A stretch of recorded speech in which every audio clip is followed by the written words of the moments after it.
picture is black. Charing, wala. Mental block. The picture is black. There is no picture at all. Blackout. May magpapakita ng picture.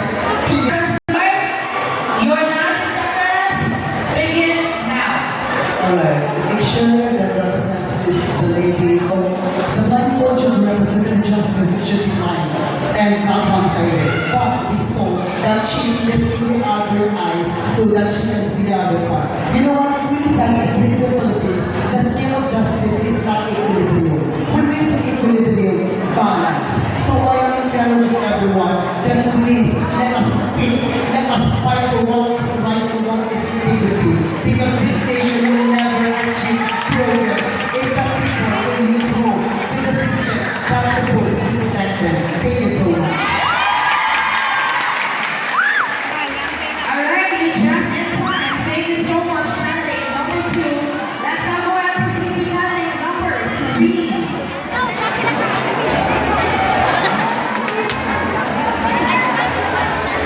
Yes, candidate number 3. So far, you are the proud favorite as well as you received a lot of corporate awards. How are you?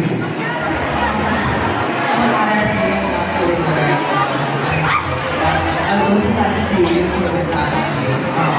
Jan, Patrick, Jan. And my family. Alright, thank you so much. Now can you repeat the number?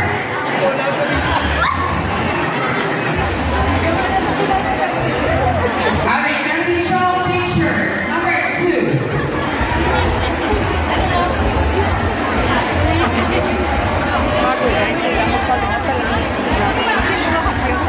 There you go, picture number 2. Can you use your hands for a second? And your 90 seconds begin now.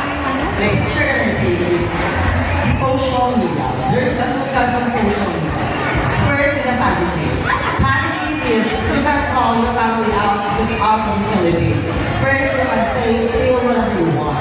And first of all, you can call your loved ones and your love.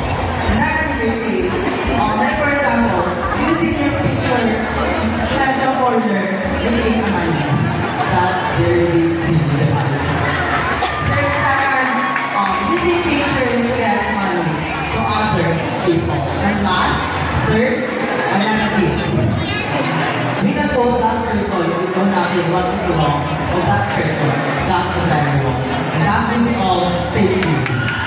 Alright, so we still have 42 seconds left, but you managed it. Thank you so much, candidate number 3. Let's now move on to candidate number 4.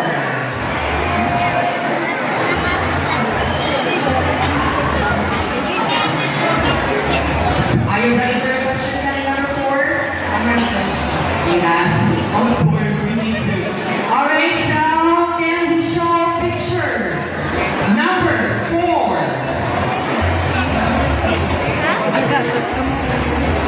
Alright, can you familiarize the picture for a second?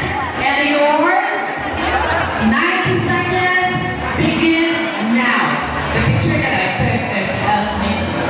Now we are facing the issue of flood control that we never thought to improve life on the Filipino people.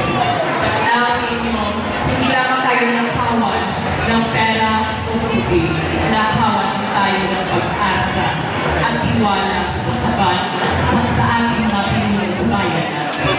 Kaya ngayon, we Filipino deserves better. Okay.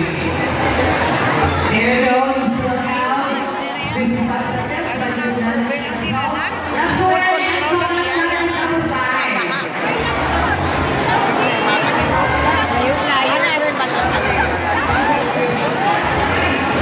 Very sexy, beautiful, candidate number 5, are you ready? Of course you need to. Okay, let's show picture. Number 8.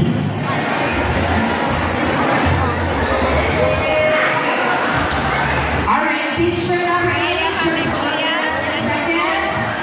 And your 90 seconds begin now. Ladies and gentlemen, wanting to picture right there. and people who are suffering from flood.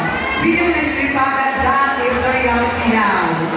Now, ladies and gentlemen, the issue is created about flood control. Flood control. Flood control is the one that is creating nowadays. That is why you should be mindful enough to choose a leader. A leader who is going to help everyone at the time of serving. A candidate who is ready to help, and eyes that are ready to see the issue to the needs and attention and focus. That's why a billion of tablets have been poured to flood control. Every year, our society converges, but then not in class, but in shame. Thank you.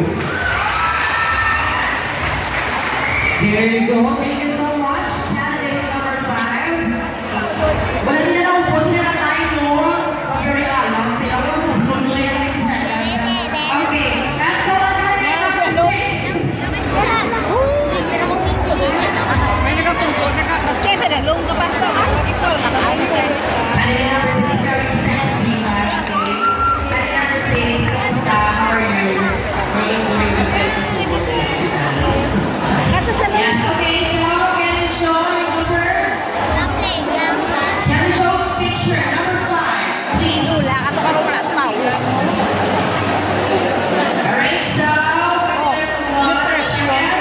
your 90 seconds begin now. Okay, so what you see in the picture is all about depression. Because of the Bible, of course, encounter this kind of what they call depression. They say, I am not sexy, I am not beautiful, standing here tonight, willing to accept who I am. Because I firmly, ladies and gentlemen, that we are brothers and sisters who need affection to care to one another. It is said that we belong to each other in a society of faith to be into our task and responsibility to doing good care to everybody. Thus, me myself tell us that no matter in our position in our life, we are always considered as one God's family to protect our goodness and kindness to others. So in this world, stop bullying because it can cause depression. Thank you so much. Thank you. Very well done, candidate number 6. Let's go to candidate number 7.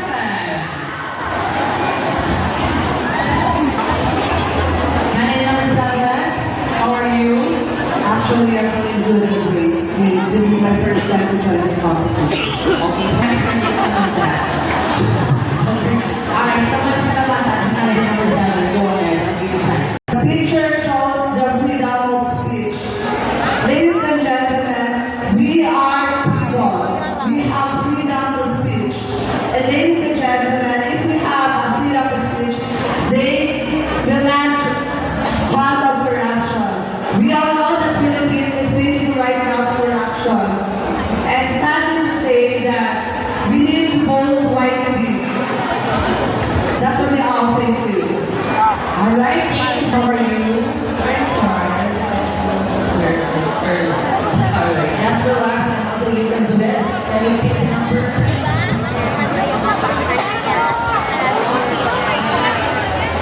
Alright, let's count picture number 3.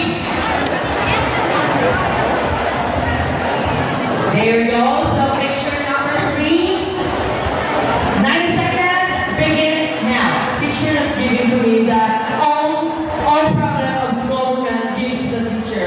That we see that all teachers do everything to see to teach for everyone. And always remember the importance of education, because I believe education is the strongest foundation of each powerful nation. Because I know that through education we can receive life, and we don't like, we can receive hope, and we don't hope, we pursue our dreams, and we don't dreams, we pursue a brighter tomorrow. Thank you.